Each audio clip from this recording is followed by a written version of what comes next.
I failed, Florence. I failed to heal my apo.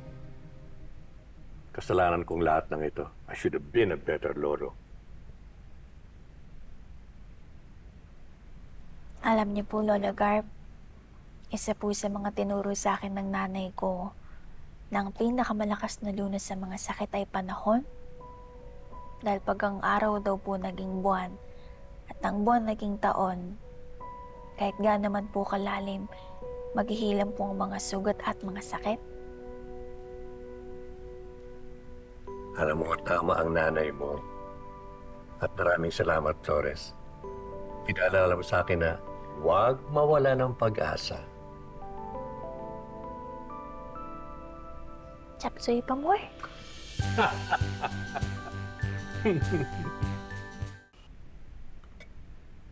Lawrence, anong breakfast? Ayan o, nasa harap niyo, tutuklawin na kayo. Laba kayong mata. Sungit aga-aga.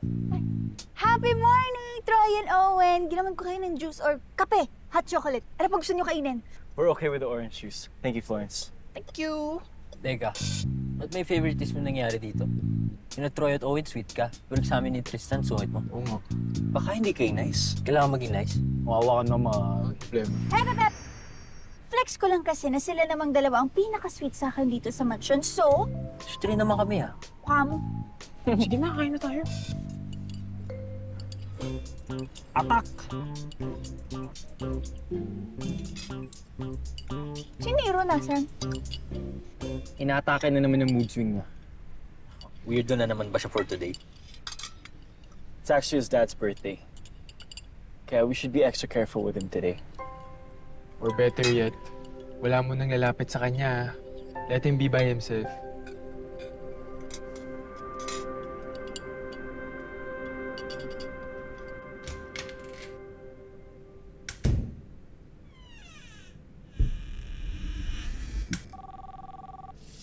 Oh anak, napatawag ka. May problema ka ba? Oh, grabe ka naman. Tumawag lang, problema na agad. Baka mamaya kinakamusta lang tayo ngayon. Si tatay talaga? Hindi naman po ako laging tumatawag ng may problema. Pero, ngayon po kasi tayo, meron nga akong maliit na problema. Maliit lang naman. Ha? May lupapasangan ba sa'yo? Ha? Are you feeling down? Meron ka bang existential crisis na pinagdadaanan? Si tatay ang OA. Namumblema lang ako tayo kasi may kailangan akong prutas. Pero hindi niya po kasi season ngayon eh. Ha? Ano yun?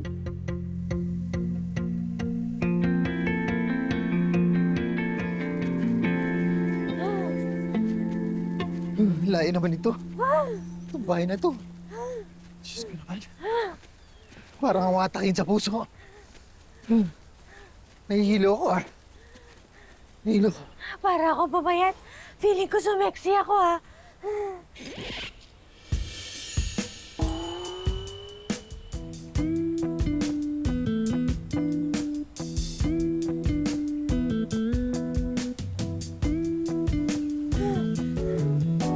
Hoy!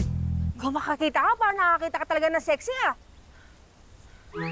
Ah, ganun talaga. Salbahan ka talaga. Nay!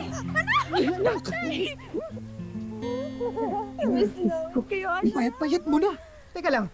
Bakit ka lumalabas nang hindi kompleto yung suot? Tay, ganun talaga dito. Pero tay, mukhang pumogi ka. Alam mo na, kung hindi ko kilala si tatay, sasabihin kong hiyang ka pala magka-heart disease. Lorenza, Sorry po, Nay. Joke lang naman. Ito talagang nanay mo. Walang ka-sense of humor talaga. hindi naman kasi dapat ginagawang joke ang sakit sa puso. Tay, tama rin naman si nanay. Pajoke. Pajoke, Florencia. Sorry, nanay. Namiss ko lang po kasi kayo at masaya ako na nakita ko na kayo ulit. Namiss ko na Namiss ka na namin sa bahay. Naku, kung alam mo lang, nahuhuli ko lagi yung nanay mo. Nakatitig lang sa picture mo lagi, umiiyak. Talaga? O anak, ito na yung pinabibili mo sa amin. Tama na ba yan? This is perfect, nanay. Perfect. Salamat, Nay. Nay, pasok po muna kayo. Tara tayo. Hindi na. Nay, sigurado po kayo. Kahit saglit lang. Paglalakarin ko pa to, baka sakaling sumeksi pa eh. Sexy Sige kaya na, si anak. Sige na, nanay. pumasok ka na, baka magkasakit ka pa niyan. Anak, Sige po, tay. magdamit ka naman ha. Suot ka na naman. Ingat po tayo. Anak, sige, ingat ka ha.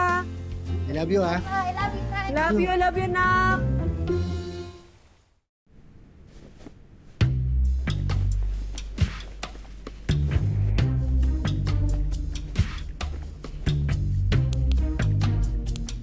Operation Rambutan commences. Alam mo, ang ganda-ganda mo. Kamukhang kamukha mo si Gretchen Barreto. Lalo na pag naka-side view at madilim. Thank you. I'll take that as a compliment. Ano ba naman? Don't take it as a compliment. Take it as a supplement para mas masustansya. Talaga, you always make me laugh.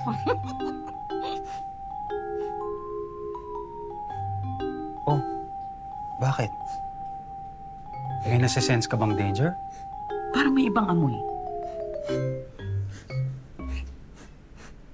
Uy, si Rafika, naligo ako ha. At pagkatapos kong maligo, nagkuskus ako ng fabric conditioner with perfume collection. Eh, hindi talaga may ibang amoy eh. Eh, wala naman ako naaamoy. Ay nako, I'm sure may bagong amoy. It's a faint smell. At saka parang may something different dito sa kusina. I should know. I spent years here kaya alam ko kung may bagong amoy or what. Ah, alam ko na.